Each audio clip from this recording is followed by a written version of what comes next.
You've got sound now, Deb? Question mark?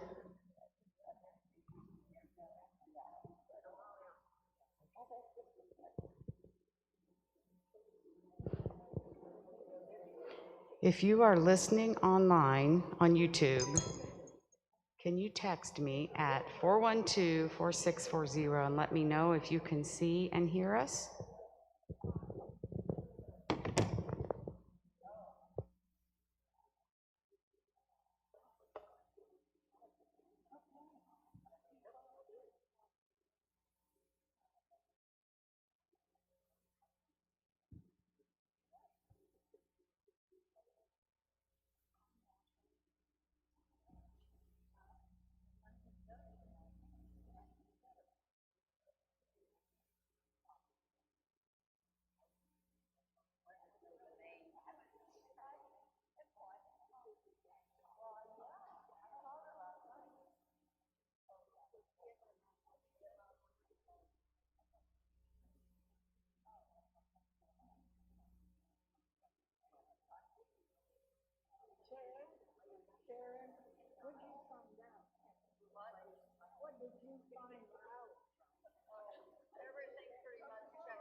For the people who are live on YouTube, looks like there are 5 now, or maybe 4. It looks like we dropped back to 4. Anyway, if you're watching on YouTube, I can see that there's people there. I can't see who it is. If you want to comment during the Bible study, you will still need to be logged into Zoom. And I have Zoom up and running here, so we'll be able to hear your comments. I'll leave the microphone here. But if you just want to listen or watch this at a later date, you can just do that.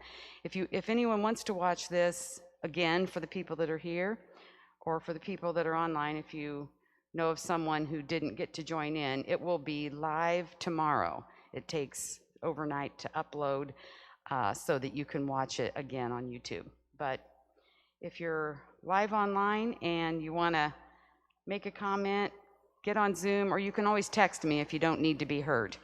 And Danita's here, so we'll be starting in a minute. Yay!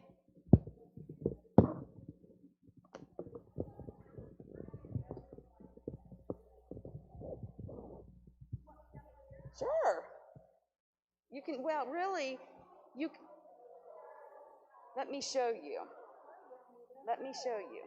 So the people that are online, this is how they're seeing the room. So they can see you really anywhere. It's up to you. I could just sit in the middle. Pick a spot. You will need to use a microphone. We still, for the people here and for them.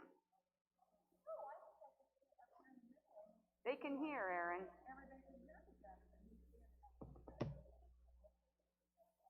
Go ahead. Okay, well, we'll try. I'll use my big fat pizza bowl. Danita, I will be watching Zoom because if they want to actually speak, they need to do it on Zoom. A lot of them are just wanting to watch. Yeah, we've got 5 now.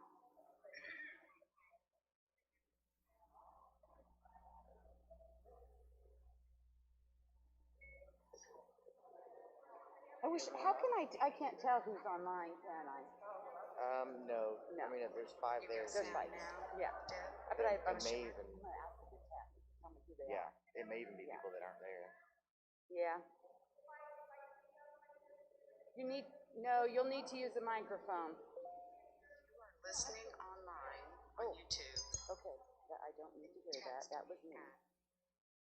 Okay. And somebody just texted me. My first meeting back, and I'm tardy. So wherever the book is, just put a big fat T. And I did find my book, but I didn't bring it today, but I'll bring another one back. Are you going to sit back there, Danita? Yes. Huh? Are you going to sit there? Maybe I'll just move this down. No, that won't go that far. If it's too far away from Zoom people, I won't.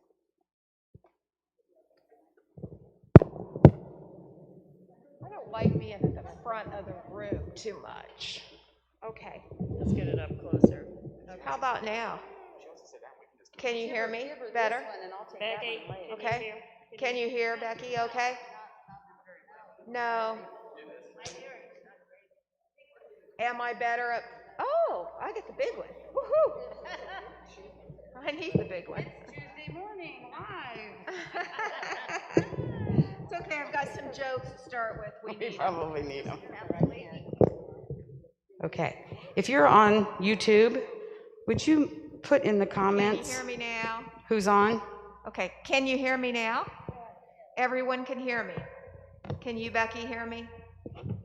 Okay, all right, because you can scoot your chair up here. Woohoo! We're all here. Oh, it's so good to be back. But you know what? It took me 25 minutes to get across town, and it took me 22 the other way. So I came down 231 for church on Sunday, and I came Sagamore Parkway and hit every light today. So I don't know. It's kind of a crapshoot. So I need to allow myself more time. I didn't wake up till 9 o'clock. I didn't set an alarm because I didn't think I needed one, but I have to tell you, I've been sleeping so well. Good. So I jumped up as fast as I could. Yes. Sorry, I was clearing my throat.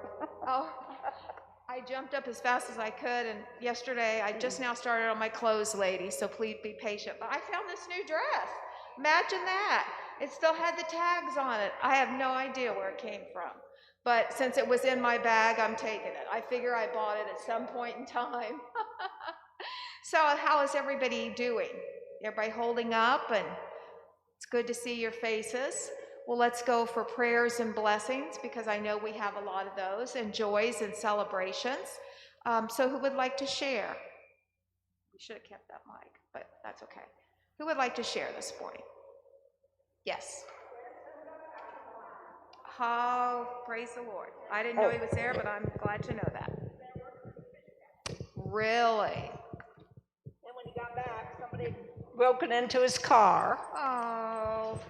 And then one of his friends, just as they got ready to leave, he broke or cut his arm with a knife that they were cutting branches. And so he had to fly home because he cut a tendon. But thank goodness he's home. Yeah, but he's back. And That's important.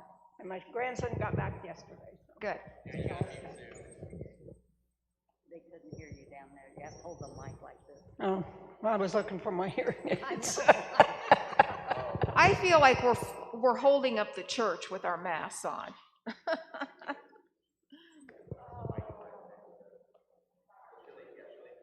Well, I'm quite done with this. Okay, who's next? We'll figure this all out one of these days. Updates for me and everybody. I haven't been here for a couple weeks.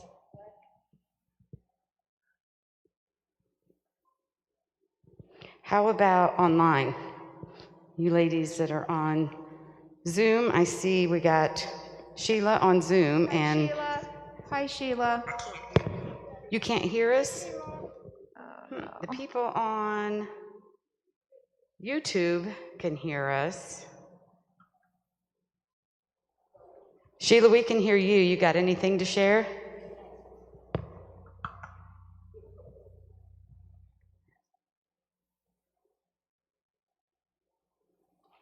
Okay. Anybody?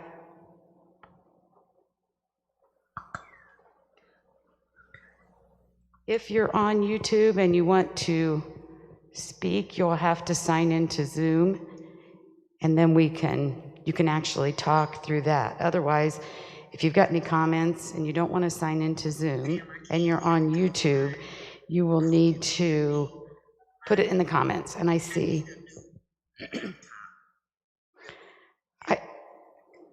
I see we have Diana, Ava, and Deb, I think, are the ones that I see on YouTube right now. Guess I gotta break down on my one. Oh, I can sort of.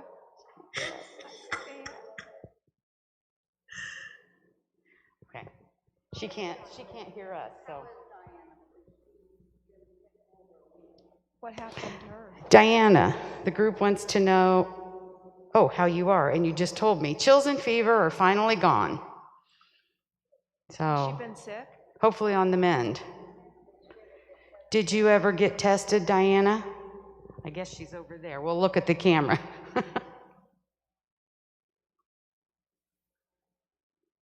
Okay, we'll see if she types in her response for a minute. If everybody wants to wave at that camera over there, that's what they're seeing. They're just seeing a picture of the whole room. Oh, okay. But it's not you, it's me. It's my computer. It's my laptop. Okay. So don't worry about it. Okay. Yeah, that's easier said than done, isn't it? Don't worry about me. Okay. Thank you. You're welcome. Okay. So, back to you. Ready to go? Okay. Yes. Well, I'll share that life in West Lafayette seems to be really, really good so far. I just little by little, I'm trying to settle in. It's a little space for a lot of stuff, but I'm getting rid of things. I'm purging. It hurts, but I need to. But yeah, everything is going real well so far. So I'm real happy to be back. I think that my sister said one time, you can't get well in an environment you got sick. And for me, I think and I saw it on Facebook the other day. For me, that's true. I needed a different environment this summer, first of all, and now I am in a completely new environment, which I love. I am missing my nephews, though. All that craziness and stuff, you think I'd be glad to be alone, but that part has been kind of tough. So that part I'm going to have to get used to in the evenings when it's so quiet. And they were usually, hey, Mom, hey, Dad, hey, So anyway, we are going to start with some laughter because you know what? We've got a serious subject today and we always need laughter. And I thought you'd appreciate this because I feel this way sometimes. My sister said, oh, well, I was on Twitter. I was on this. I was on that. I said, I do Facebook. That's it. Don't throw anything else at me. Should I join Facebook? When I bought my BlackBerry, I thought about the 30-year business I ran with 1,800 employees.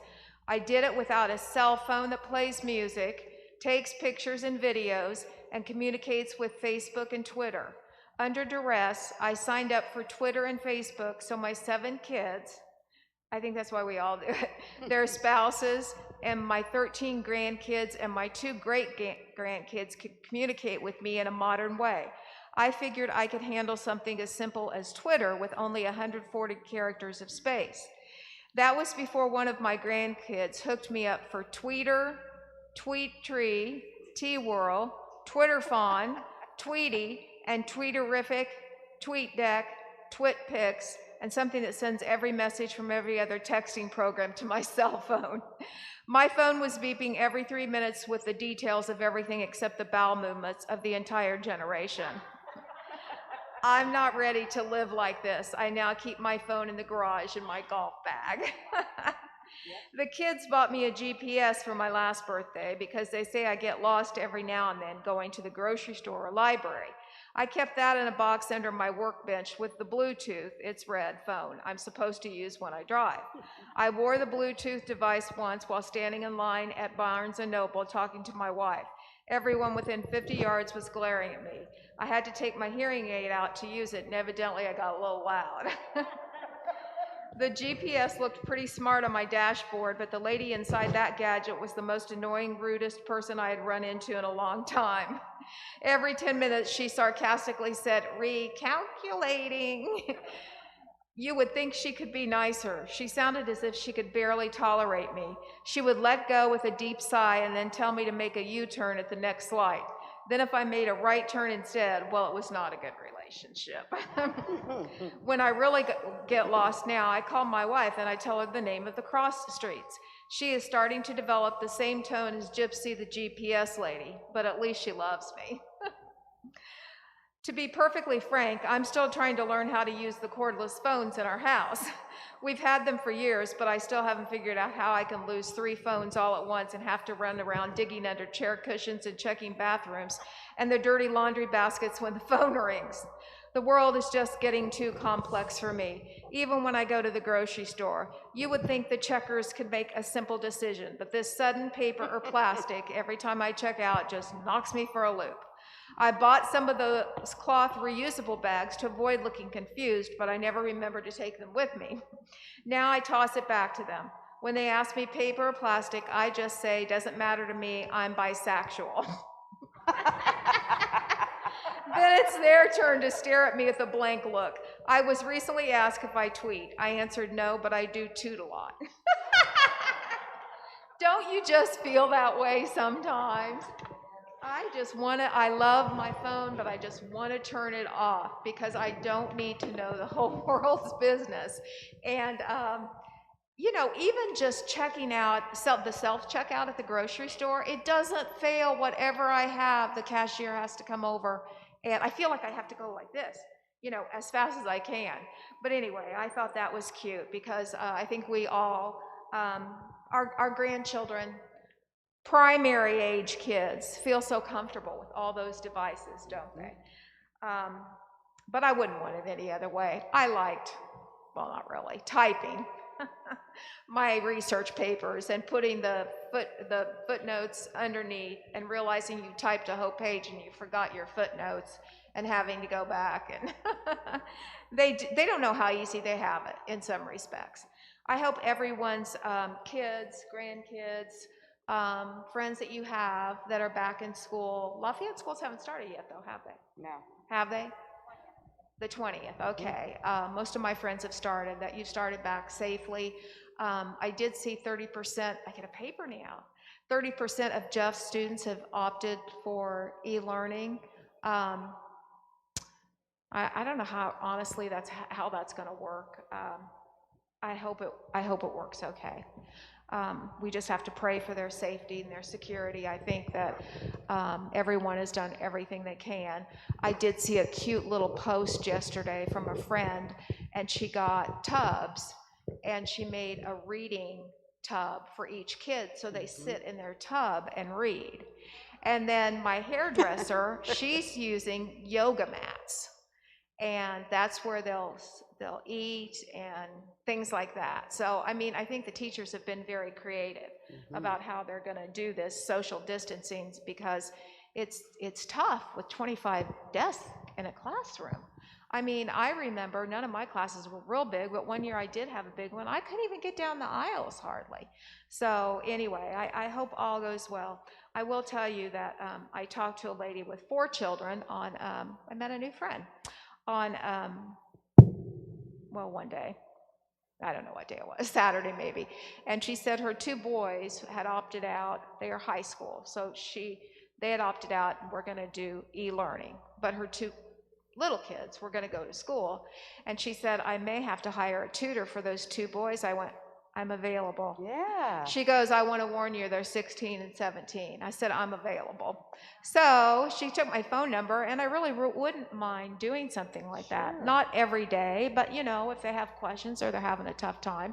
Now, if it has anything to do with math, I already told her they'd have to call somebody else, because I don't do math. But anyway, she wants to go back to work, and she said, I don't know if I can trust those 2 to do what they're supposed to do.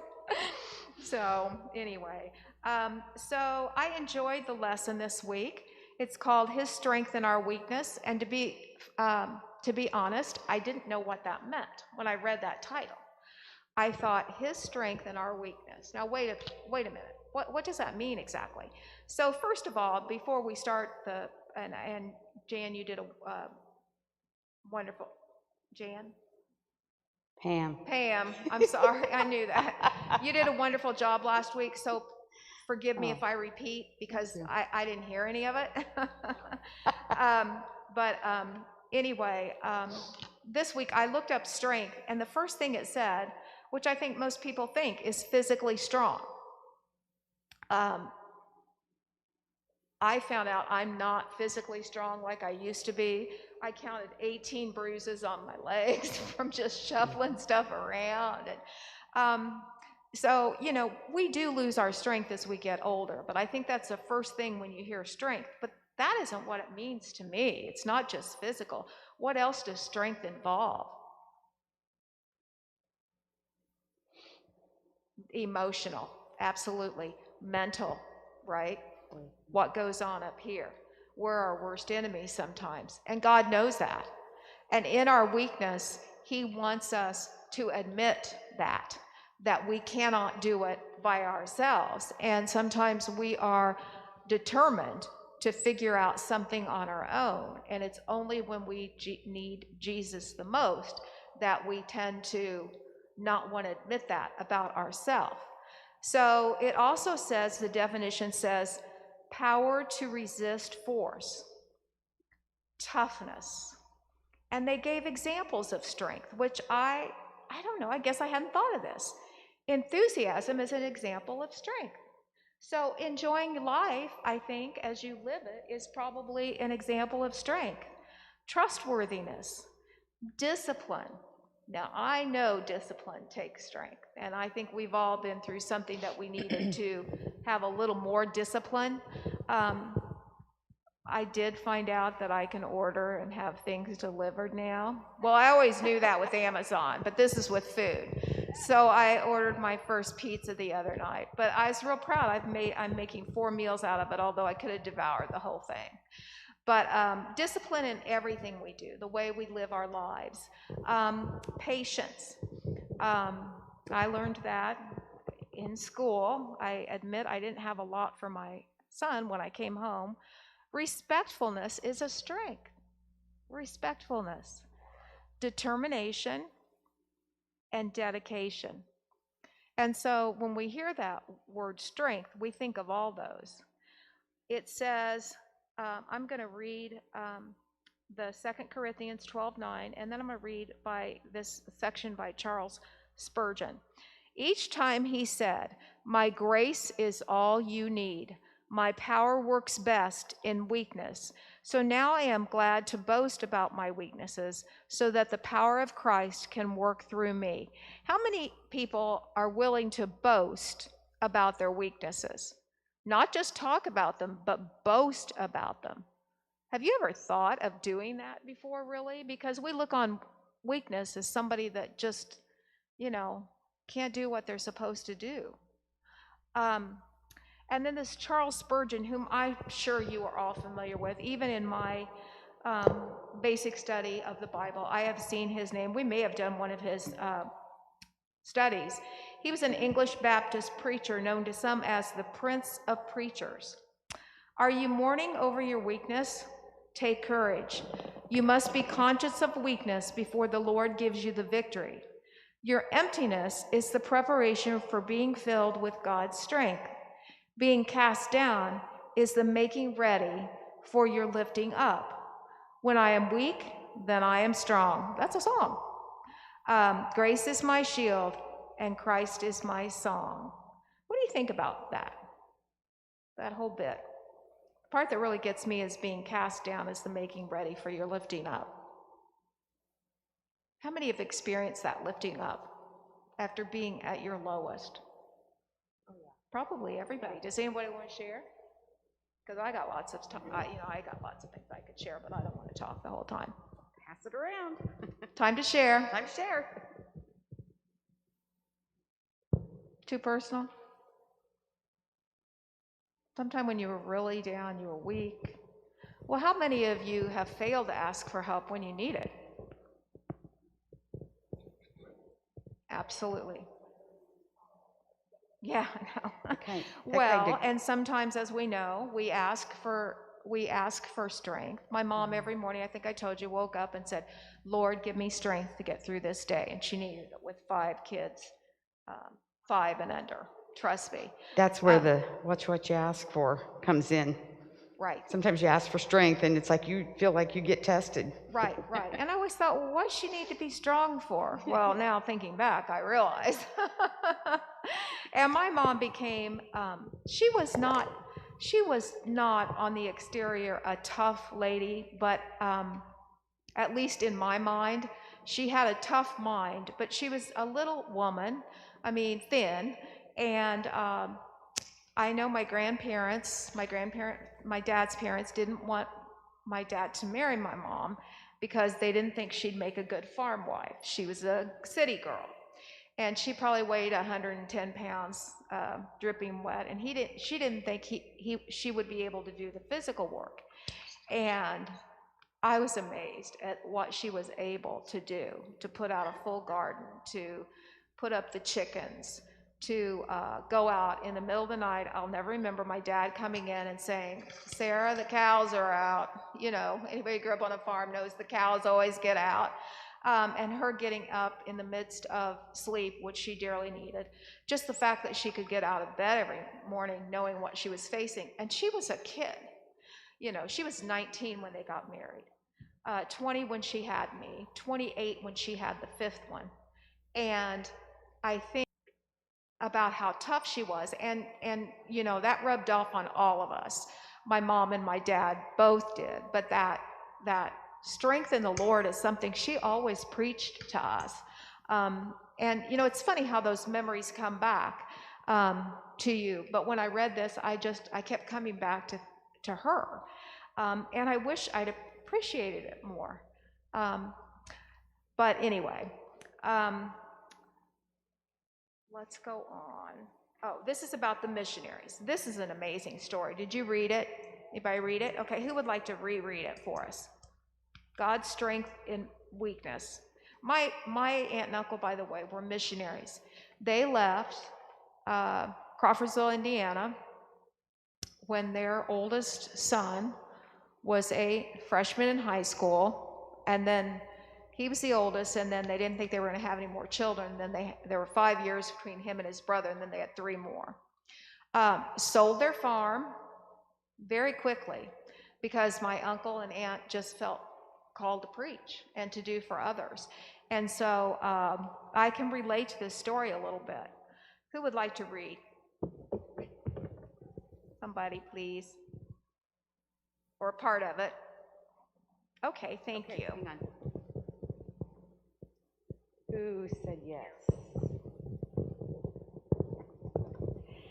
Doug and Margaret Nichols, missionaries for 40 years, spent most of their lives ministering in the Philippines. They currently reside in Seattle, where Doug serves as founder and international director emeritus with Action International Ministries. Doug travels extensively throughout the world speaking on behalf of missions. The Nicholases have faced their share of obstacles, but one major difficulty greatly impacted their lives. After surgery for colon cancer, Doug was told that he had a 30% survival rate.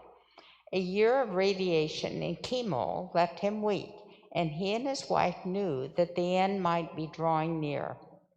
Although this couple was going through deep waters, their attention was diverted by the alarming news from Rwanda of the civil war and of the incredible carnage that forced many Rwandans to flee across the border only to live in filthy, ill-equipped refugee camps where cholera was taking a heavy toll. Like many Americans, Doug wanted to do something for this country. Hold the children, offer hope, do a little something to help. Soon he was traveling with a team of doctors and nurses into the heart of Rwanda. You know, Carol, for a second, I think this is what is happening in our country, and that we are, trying to, don't you, in our country, that we're trying to protect people. And I don't know, the pastor spoke, on Sunday, if you listen to his, I actually made it to church, it was so nice,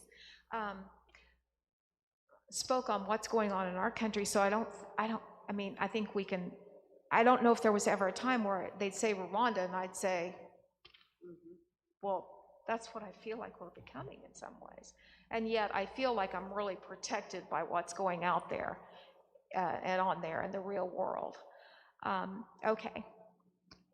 A Rwandan Christian leader whom Doug knew had hired 300 refugees as stretcher bearers to carry the wounded to the doctors and to bury the dead. Can you imagine? Oh. One day the leader approached Doug. "We have a problem. I was given only so much money to hire these people, and now they want to go on strike." Doug replied, "But if they don't work, thousands will die. Can I talk with them?" The leader shrugged his shoulders, saying, "It won't do any good. They want more money. They are angry. Who knows what they might do?"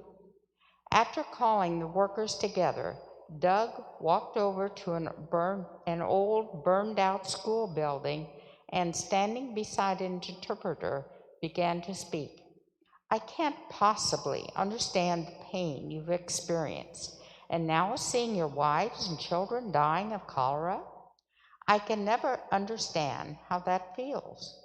Maybe you want more money for food and water and medical supplies for your families. I've never been in that position either. Nothing tragic has ever happened in my life that compares to what you've suffered. The only thing that's ever happened to me is that I've got cancer." When he said that, what did you think? Oh my gosh, that is Yeah. a huge obstacle, but I Yes. guess it's just how you go about your life. He was about to go on when the interpreter stopped. "Excuse me," he said, "did you say cancer?" "Yes. And you came over here? Did your doctor say you could come?" "He told me that if I came to Africa, I'd probably be dead in 3 days. Wow. Your doctor told you that and you still came? What did you come for? And what if you die?" "I'm here because God led us to come and do something for these people in His name. I know, hero. If I die, just bury me out in that field where you bury everybody else." To Doug's amazement, the interpreter began to weep. With tears, he spoke to the crowd. "This man has cancer." Suddenly, everyone grew very quiet. In Rwanda, cancer is an automatic death sentence. "He came over here willing to die for our people," the interpreter continued, "and we're going on strike just to get a little money?" We should be ashamed. Instantly, men on all sides began falling to their knees in tears. Dumbfounded, Doug watched as people then stood to their feet, walked over to their stretchers, and quietly went back to work. Later, Doug reflected, what did I do? Nothing. It wasn't my ability to care for the sick. It wasn't my ability to organize. All I did was get cancer. All. But God used that very weakness to move the hearts of people. So many are discouraged by weakness. We feel that God could never use us. We have nothing to offer. You can obey God and do what He calls you to do, whether you feel you have the ability to do the job or not. Sickness and weakness, those things we think God cannot use, are many times the exact things God uses to glorify His name. Yes, that is an awesome story, isn't it? I like the part when it says, God used that very weakness to move the hearts of people. And as I was listening to what he was saying, I thought, you know what? He was being real. And he was sharing his innermost thoughts. And he was saying, I don't understand how you feel, which I think is so important, because I don't understand what it feels like to have cancer. And I think it's important that people know that you don't always understand, but you're there to help. So in the midst of your weakness, your weakest moments, that's when you should bow down to God. And my mom used to say she'd get down on her knees and, pray for strength. It's amazing to me that with those few words and spoken in the right way, how he was able to reach those people. And he goes, well, I've just got cancer, no big deal. Let's go on to this first question. You're going to turn to, I'm going to give you a minute, you're going to turn to 2 Corinthians 12, 1 through 10. Diana would be so impressed. Look, I'm using my little, I found them.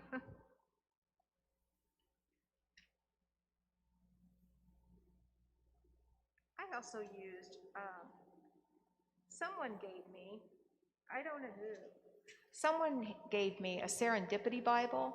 Have you ever seen that one? I've been using that one. I used that one this time.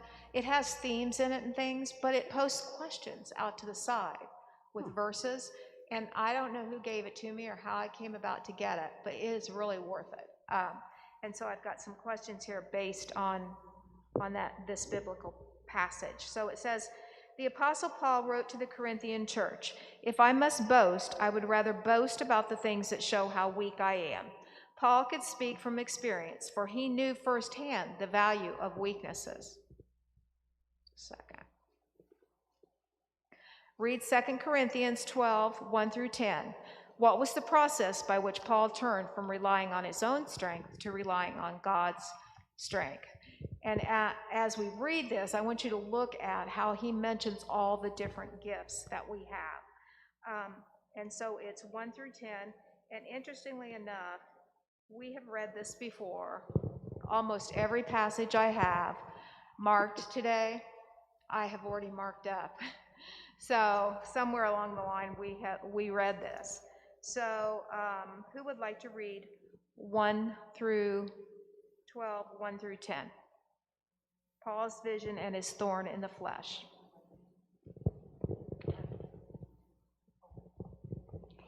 I must go on boasting. Although there is nothing to be gained, I will go on to visions and revelations from the Lord. I know a man in Christ who 14 years ago was caught up in the third heaven. Whether it was in the body or out of the body, I do not know. God knows. And I know that this man, whether in the body or apart from the body, I do not know, but God knows, was caught up to paradise. He heard inexpressible things, things that man is not permitted to tell. I will boast about a man like that, but I will not boast about myself except about my weaknesses. Even if I should choose to boast, I would not be a fool because I would be speaking the truth.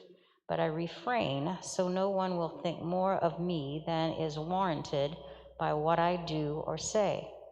To keep me from becoming conceited because of these surpassingly great revelations, there was given me a thorn in my flesh, a messenger of Satan to torment me. 3 times I pleaded with the Lord to take it away from me, but he said to me, "My grace is sufficient for you. My power is made perfect in weakness." Therefore, I will boast all the more gladly about my weaknesses, so that Christ's power may rest on me. That is why, for Christ's sake, I delight in weaknesses, in insults, in hardships, in persecutions, in difficulties. For when I am weak, then I am strong. It says here in my Bible, it says, we don't know what Paul's thorn in the flesh was because he doesn't tell us, because that's not important. We all have thorns in the flesh, don't we? It says some have suggested that it was malaria, epilepsy, or disease of the eyes. Whatever the case, it was a chronic and debilitating problem, which at times kept him from working.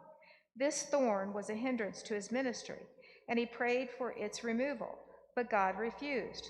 Paul was a very self-sufficient person, so this thorn must have been difficult for him. 3 times Paul prayed for healing and did not receive it. Sometimes we have to pray 20 times, 30 times, 40 times. And God in his time will help us. He received, however, things far greater because he received greater grace from God, a stronger character, humility, and an ability to empathize with others. And that's important. That kept him grounded, and that kept him from being proud. In addition, it benefited those around him as they saw God at work in his life. God, according to his sovereign plan, doesn't heal some believers of their physical ailments. We don't know why some are spared and others aren't. That's a hard thing to explain to kids, isn't it? Why God doesn't heal everyone. God chooses according to his divine purposes. Our task is to pray, to believe, and to trust. Paul is living proof that holy living and courageous faith do not ensure instant physical healing. When we pray for healing, we must trust our bodies to God's care. We must recognize that nothing separates us from his love, and that our spiritual condition is always more important than our physical condition. What do you think about that? Our spiritual condition is always more important than our physical condition. Our spiritual is our soul. And so I feel like if we didn't ever have any hardship, any pain, any illness, heartbreak, whatever, what would we be like? Right. We wouldn't have, I don't think we'd have empathy. We would just exist kind of for ourselves. Absolutely. Although God did not remove Paul's affliction, he promised to demonstrate his power in Paul. The fact that God's power is displayed in our weaknesses should give us courage and hope. As we recognize our limitations, we will depend more on God. Pretty soon I'm not going to be able to say it because my mask is for our effectiveness rather than on our own energy, effort, or talent. Our limitations may not only help develop Christian character, but also deepen our worship, because in admitting them, we affirm God's strength. Okay, because God experienced the strength of God's grace, he would agree with Jeremiah, who said, "But the Lord stands beside me like a great warrior." Isn't that a fabulous image in your mind? Like a great warrior. As you look up the following verses, we're not going to write down about God standing beside him and strengthen him. We're just going to do the one verse. We're going to stay in 2 Corinthians. You're going to go to 4, and we're going to read 7 through 10. And I marked this, so we've read this before. somewhere along the line, those who have been with me for a while. So 2 Corinthians, let me get there. I feel like I'm juggling. 4, 7 through 10. I have this marked. We've studied this before. It's called Treasure in Fragile Clay Jars. I'm sure you're all familiar with this, aren't you? So, who would like to read 7 through 10? Hang on, let me get you a mic so our folks online can hear.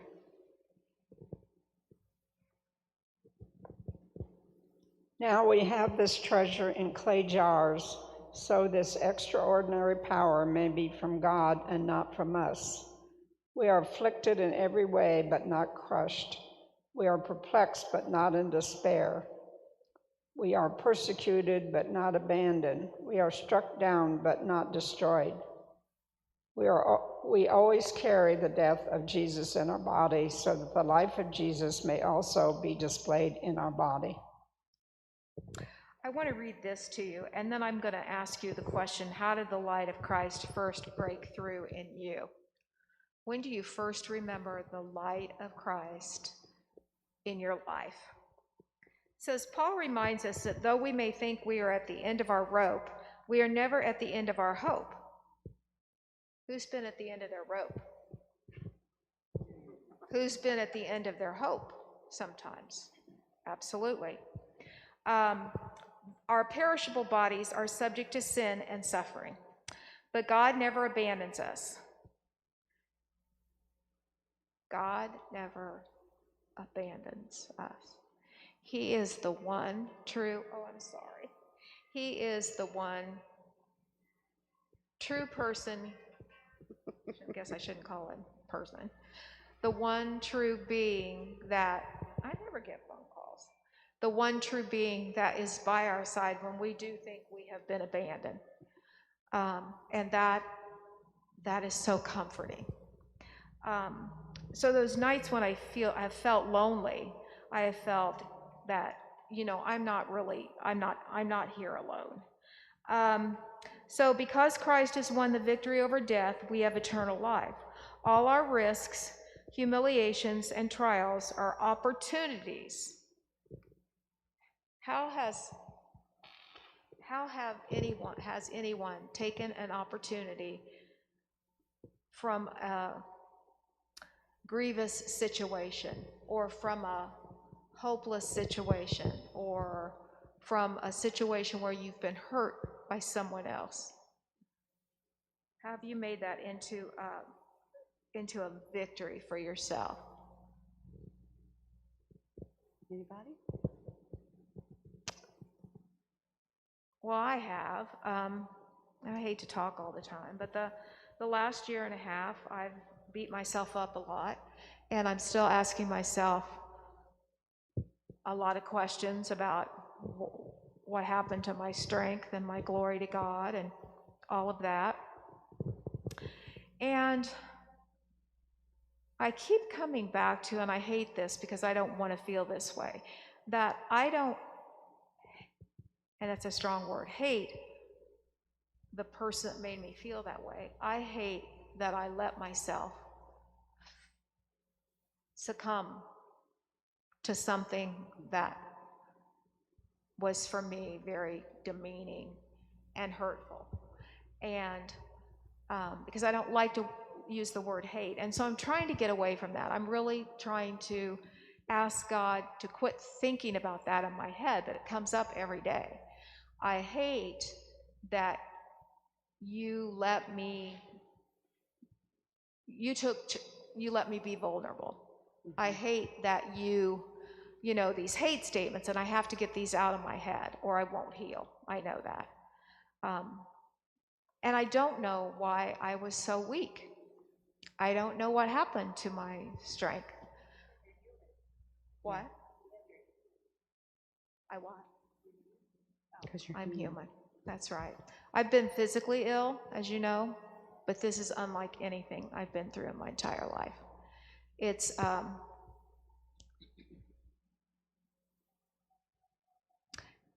it's humbling, but I'm going to learn from it. And I know I'm strong because I've got my apartment, I've got a new life going. So God is always there helping me. But it's like you said, you have to admit that you're vulnerable, that you're unhappy, that you're, I don't know, just all those feelings. That you feel insecure, that you feel out of control. But somehow, I think back to my life, I always pick myself back up. Always pick myself back up. So in that respect, I consider myself a winner and strong. But without God in my life, I'm not sure I could do that.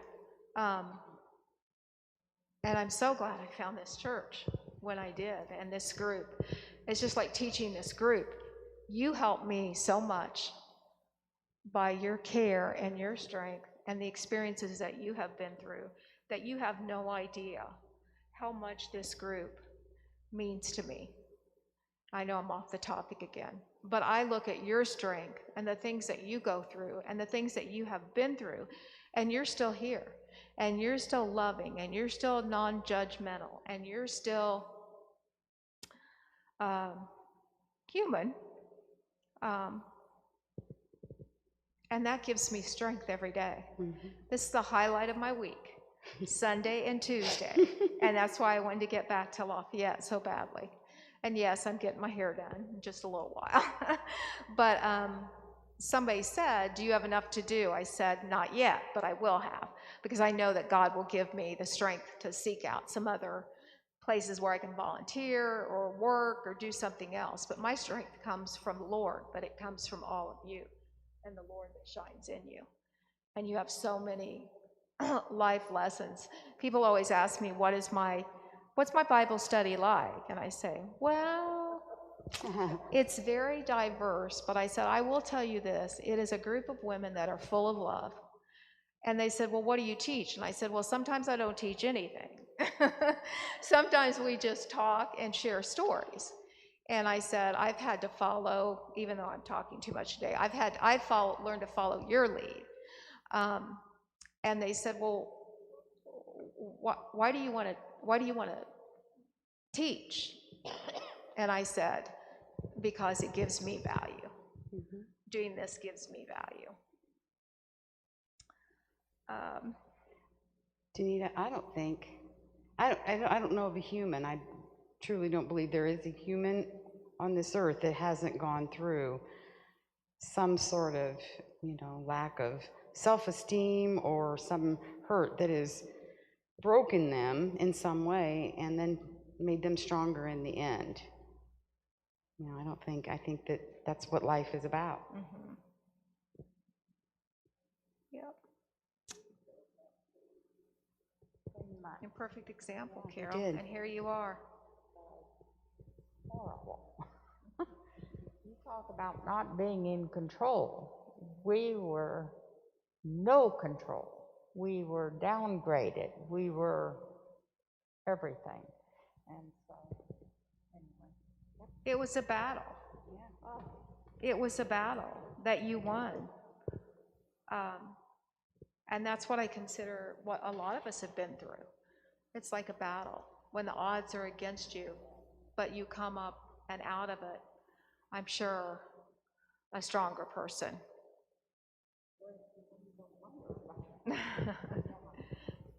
Take a while to heal. There was so much.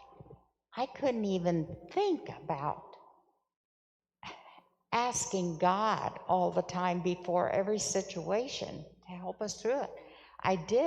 I would always ask him when we had to go somewhere for one of these big meetings, be with us, dear God.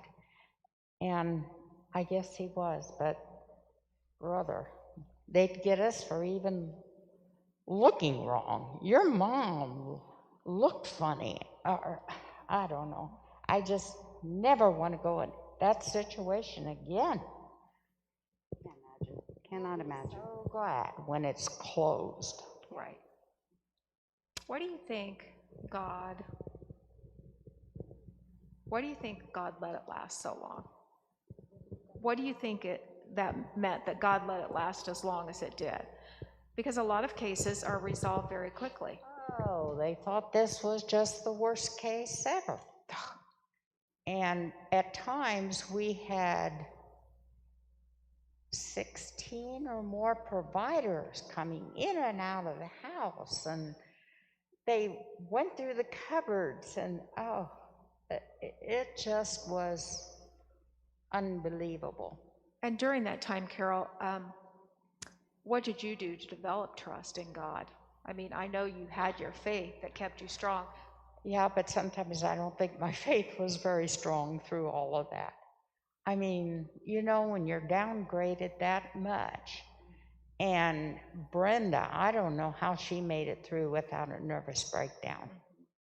I honestly, in my mind, think because of the tension and stress we were under, that didn't help John when he had that horrible heart attack. But you knew God was with us when we were home, when all these things happened. Whew.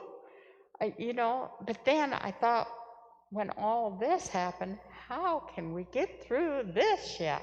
You know, we've had 10 months of torture, and now to go through this, but we did. Yes, absolutely. And it was so hard on Brenda, or Jacob and Kaylee. Oh, my goodness. Yeah. It'll take a long time for them to heal. Oh. And all for what? They said, oh, they're resilient. They'll forget all this. No way. It was horrible. And you know, Jacob and Kaylee's, both of them said, I can tell them something. They never believe me. They don't believe me. They're going to do what they're going to do. And that's the way it was. So you had to go along with them, and if they say jump, you say how high. And that's what you had to do to get out of this. But it's still going on, but it's But how lucky they were to have you. Oh, well, we were the only ones who could go. Exactly. And Kaylee has said when they sent her right at the beginning up to East Chicago Right. to that hospital, that she was thrown against the wall. And that, she just will never forget that, you know? So. You know, that's trauma. Trauma comes in a lot of ways, and you all have had trauma. And they think they're helping the kids. Well, maybe they are, but I also think something else is going. Uh-huh. Well, I don't know. Kaylee won't talk about it. Yeah. But Kaylee was hard to handle then, too, because she did not like being taken away from mom and dad at all. Well, I'm sure. And so she's doing much, much better now. And of course, she's still much better once Brenda and Todd could be there all the time. I think they sort of resented our having to come back when we could come home on the weekend, which was what, 3 weekends in a row? I think they resented our coming back because that meant mom and dad would have to leave. Right. So, I mean, they went through so much. So. And so did you. Yeah. And Brenda and Todd, oh my gosh. I am just so glad that their marriage is still strong. Yeah. I mean, oh my goodness, yes. Sounds like something that needs to be a 60 Minutes thing to kind of shine the light on abuse by our system.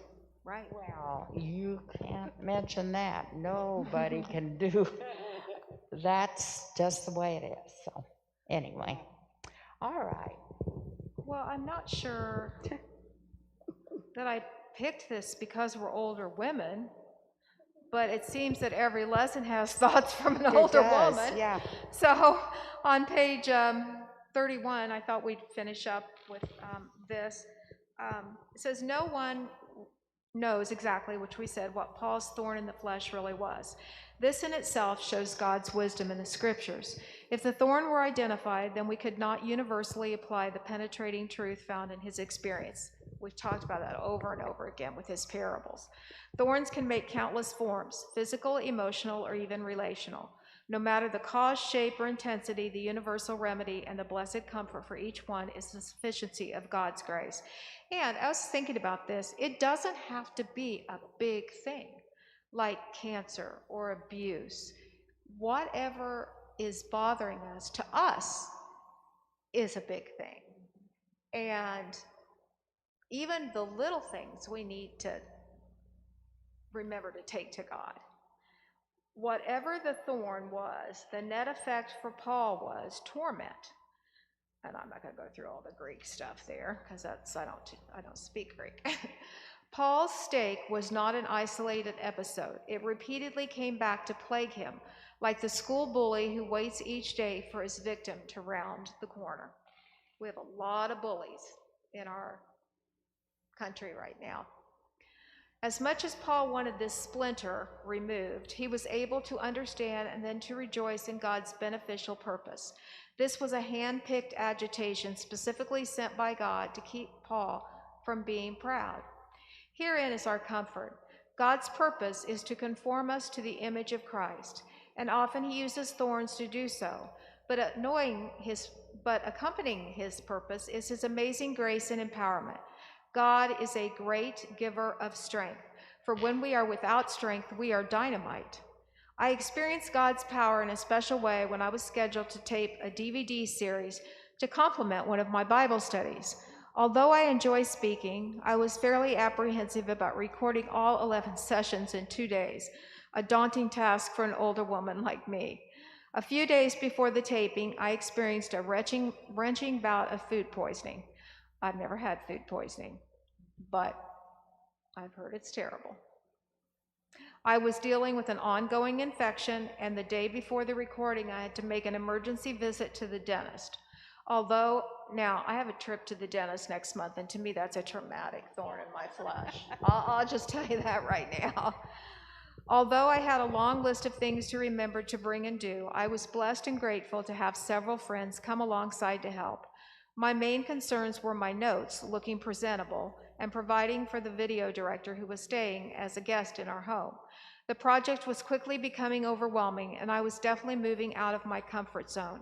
I not only needed strength to tend to all the details, but strength to take me through the 2 days of teaching. But the reality was that I was coping with unexpected weaknesses. I was not at full capacity.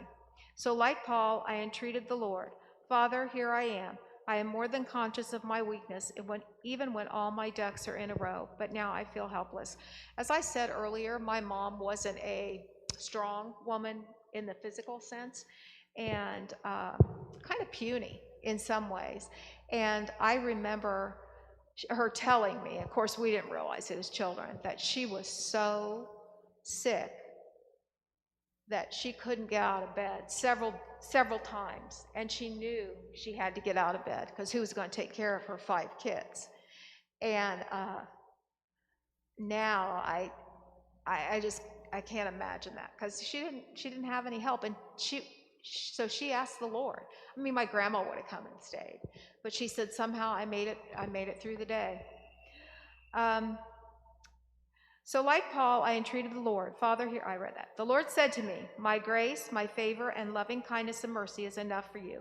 For my strength and power are made perfect, fulfilled, and completed, and show themselves most effective in your weakness. And it was. Doug Nichols' life illustrates in an astounding way how God's favor, loving kindness, and mercy are enough, and how God can use our weaknesses for his purposes. Doug literally could experience the master artist painting on the canvas of his life a brand new, much deeper image of himself, and for this he could glory to his infirmity. This is a compelling truth to comprehend. God's power works best in my weakness. And that's what we need to take from this. God's power works best in my weakness. I do remember after going through the eating disorder business, coming home and thinking, I would like in some way to help other girls, women who are going through this. And you recognize the signs real easily once you've been in the hospital with several. And I remember just God bringing to me, because I was not in a capacity to, I didn't have a degree or anything to help, but I remember God bringing to me one girl in particular in my classroom, and I knew in a second that she was that way. And so I think that was a way that I could give back for what I did. And it helped me make me strong and not feel so vulnerable and weak. Okay, I have no idea what time it is. It is 11:01. I got a couple. What is it? It's 11:01. I have a couple updates from the folks online. Okay. You have anything else? No, but as I'm going through my stuff, does anybody need a, oh, go ahead. Hang on. Sorry. Carol Haynes is not here today because she had to have the COVID test yesterday, and now she has to quarantine, and next Monday she goes and has that eye surgery again to go up and open up that tear duct or whatever, and so we need to keep her in our prayers. Has she been very ill? No? God. Yeah. Is there anybody else in our church that we need to pray for that She I'm not is. aware of? Carol's online right now, and she had asked that I say she had a COVID test. She can't be around large groups. It We is miss a her. tear duct. It's a tear duct replacement. Tell her we miss her and Yeah. God bless you. She's watching and listening. Also, we asked about Diana, if she had had a COVID test, and she said yes, and it was negative. However, she did say, I've got a lot of comments here, so I gotta find it. She did say she had just gotten over the 10 days of chills and fever, a raging sinus infection, that she's still really weak and not wanting to eat, so let's keep her We in our love you, prayers. Diana. Yeah. We hope you get better. That's Ruth, awesome. did you have something? Yet last night, and she said she, can't come to be around to anybody on account of her immune problem. But she didn't sound really great. But she said she was really doing okay. Okay. But I she worry about her a didn't lot. sound super good. Yeah. Okay. Anybody else? We have 6 people. Awesome. Occasionally, we've had 7 on YouTube, so that's great. Hopefully, I can't tell unless they send me comments. So I know Sheila was on, Diana, Carol. Yeah, it's curling iron. Eva, yes. Yeah, her daughter need was one? with her. I don't need it. She said her husband was not well. Anybody want a curling iron? If not, I'll take it to Goodwill. I think he was going to be having a heart scan or something. I remember there was something with heart, but I don't know anything else. I just wondered. They're so pretty, but I don't have any of this color in my house. Those are gorgeous. Not your colors. Nobody needs purple. Carol Haynes needs purple. You want these? Yeah, because I got the same one for my front porch for years, so it's beautiful. Did you just find those in your stuff, Danita? I use them. Okay. Just black and white. Okay. Who needs an eye mask? You can heat it up in the microwave, or you can use it cold. An eye mask? Eye mask. Yeah. Yeah. I found 3, so I don't need another one. Okay.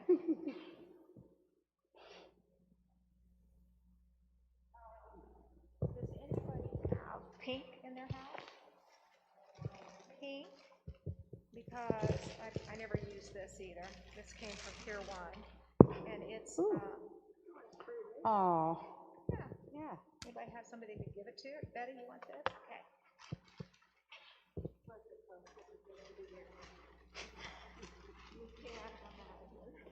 I think you need to just have an apartment garage sale and invite us all. I'm going to. I just haven't gotten to the pole. Okay. Anybody want some? This is good lotion. It has a cow on it, but it's good. It's milk and honey. Milk and honey lotion. Anybody, you want that?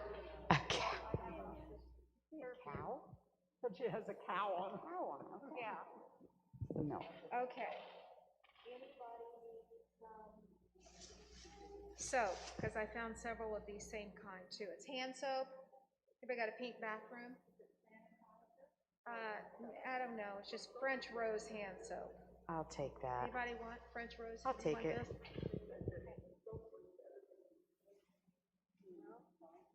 That's true. That's true. You can pick a number between 1 and 100. Let me think. Okay, we'll start with you, Jan. Hang on. Hang on. Let me get 79. 13, 6, 15. 18.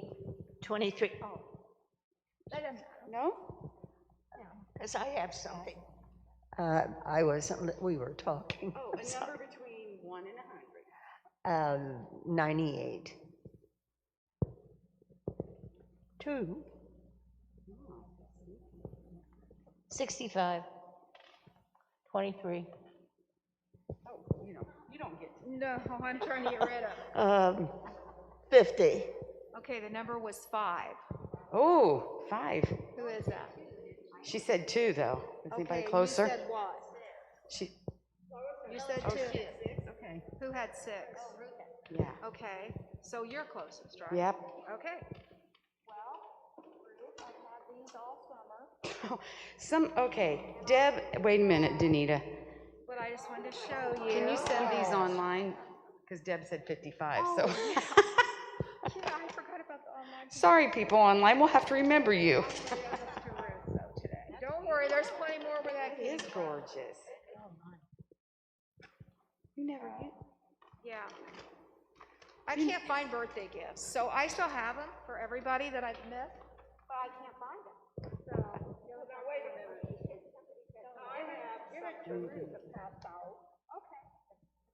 Take a number. Hang on. Start with you. Somebody had number 5.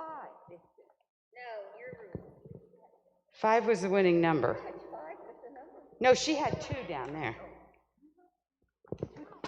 okay, I have to pick first You got to go first.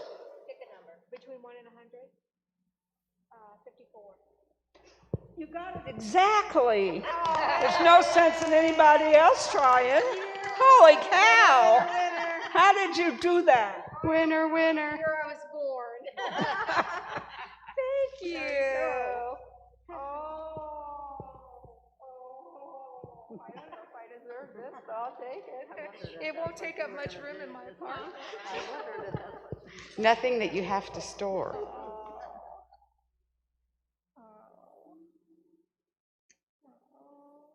I'll read all these when I get home because I'm going to cry. Thank you, guys. Thank you. Very much.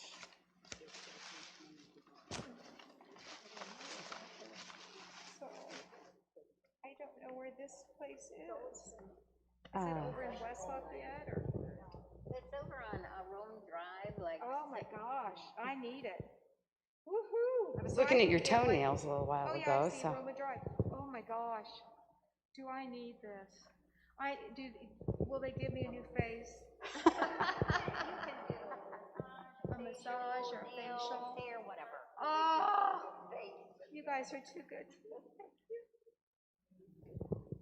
I am not 100% who JMM MCK would be online. It says, please pray that I had knee surgery. Doing fine, pray for mom. I don't know who this is. If you're still online, type me your name. Oh, thank you for the lesson. Joy, yes. Oh, welcome, Joy. Okay, Oh, thank you guys so much. thank you. I've been dying to get We my will nails keep you in our done prayers. because they're so awful right now, from moving and stuff. And hope maybe they can cover up my bruises. I know, that's what I heard. Oh, it's going to be a hard decision. I need it all. Oh, you ladies, I love you so much. I hope you have a good week. Anybody got anything exciting coming up? Me neither. Getting more clothes together, you guys. We're looking forward to that. Yeah, I know Yeah, we you are. are. I already filled up the winter closet, and there's more winter, so that takes care of that. And I'm working on the summer one. Well, I have lunch tomorrow at the Beef House with a friend. Ooh, fun. I have not been there forever. Fun. I'd rather not do the salad bar, but they have fresh corn on the cob, melon, cucumber, and they're still having their thing. They're still having their daily specials. Thanks, ladies that were online. We miss you. I'm so glad you're. This is such a good group. It's such a good group. I have a friend. God, bring her. The more the merrier. Oh. Right. Well, we'll pray for her. Yeah, it's evolved. I tell you what, these are the best women in the world, you included. They are the. Are you feeling better? You look tired. Right. The wedding was good, and yeah, the wedding was good. Good. And is Ryan going to get to have a football season? Yes. Oh, really? Really? Oh. I know. Uh-huh. Uh-huh. Uh-huh. Uh-huh. Uh-huh. I can just see him. Yes. Yeah. Yeah. Yeah. Oh, I bet Frank was tickled to death, wasn't he? There's something about a grandson, even more than a son. Grandson, isn't he? Yeah. I'm sure. Yeah. It's thank you. I'm glad to be back. Thank you. I will. This helps me stay well. Thank you, you guys.